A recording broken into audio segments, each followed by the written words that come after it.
मैं ये वीडियो इसलिए बना रहा हूँ क्योंकि आज 12th क्लास का पेपर था और उनमें से 2 स्टूडेंट का जो मुझसे पढ़ते थे उनमें से 2 स्टूडेंट का पेपर छूट गया।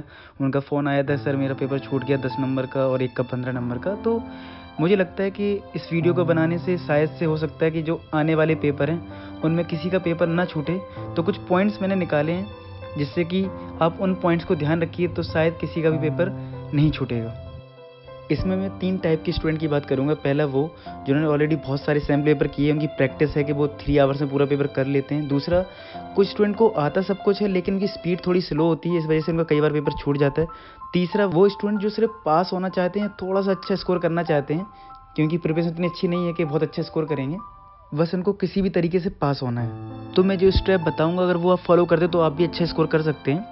तो पहले आते हैं उन स्टूडेंट पे जिनका स्कोर ऑलरेडी बहुत अच्छा है अपने स्कूल टेस्ट में या फिर अपनी कोचिंग में, तो वो कहीं से भी स्टार्ट कर सकते हैं। बस जो 15 मिनट स्टार्टिंग में मिलता है, पेपर अच्छे से पढ़ लें, उनको लगता है सारे क्वेश्चंस को आते हैं, तो वो कहीं से भी स्टार्ट कर सकते हैं। चाहे वो 1 मार्क्स से स्टार्ट करें या 6 मार्क्स या 4 मार्क्स, कोई फ़र्क नहीं पड़ता, आप कहीं से भी स्टार्ट कर सकते हैं।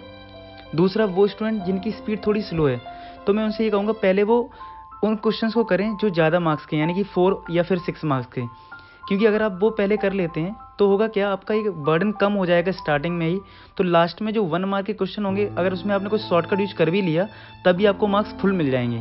इसका आपको बेनिफिट जरूर मिलेगा।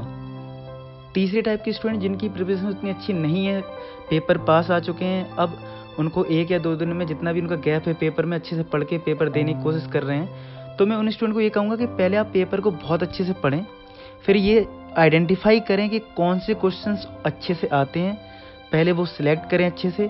स्टार्टिंग में वो क्वेश्चंस में पूरा एफर्ट लगाएं, अच्छे से कर लें। जब उनका एक फिक्स हो जाए कि मैंने इतना पेपर कर लिया जो बिल्कुल सही था, इसके बाद क्या करें, उन क्वेश्चंस को टच करें जो थोड़े से रिलेटेड हैं, जो उनको आते हैं, और उनमें जो भी कुछ आता है, जो फॉर्मूले हैं, ये जो भी कुछ आता है, स्टेप बाय स्टेप अपना कर दें। और उन क्वेश्चंस को भी अटेम्प्ट करें जो बिल्कुल भी नहीं आते हैं, थोड़ा सा भी आप रिलेट कर पा रहे हो, लिख दीजिए फॉर्मूला। क्योंकि अगर आप कुछ भी लिख देंगे तो हो सकता है आपको 1 मार्क, हाफ मार्क ऐसे मिल के आप एक अच्छे स्कोर तक पहुंच सकते हैं। तो आप क्वेश्चंस बिल्कुल भी ना छोड़ें, सारे क्वेश्चन अटेम्प्ट जरूर करें, तो आप भी अच्छा स्कोर करेंगे। कुछ बातें सभी स्टूडेंट को ध्यान रखना है कि किस क्वेश्चन में कितना लिखना है। अगर वो 4 मार्क्स में है तो कितना लिखना है, 1 मार्क में है तो कितना लिखना है।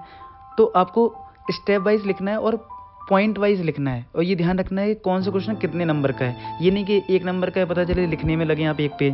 आप शॉर्टकट यूज करिए, और अगर 4 मार्क्स में है तो आप सारे स्टेप लिखें प्रॉपरली, जिससे कि आपके नंबर कहीं कटे ना। और आप एग्जाम में वॉच लेके जरूर जाएं, क्योंकि कई बार क्या होता है, हम टीचर से पूछते हैं सर कितना टाइम रह गया।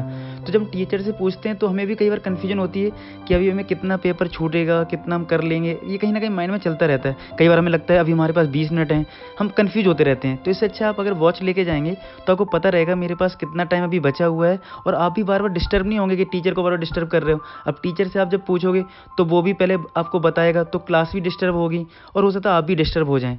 तो ये सारे छोटे छोटे फैक्टर हैं, इनका भी हमें ध्यान रखना है, और जिससे कि आपके अच्छे नंबर आएंगे। और आशा करता हूँ कुछ हेल्प हुई होगी इन पॉइंट से, आप जरूर ध्यान रखेंगे।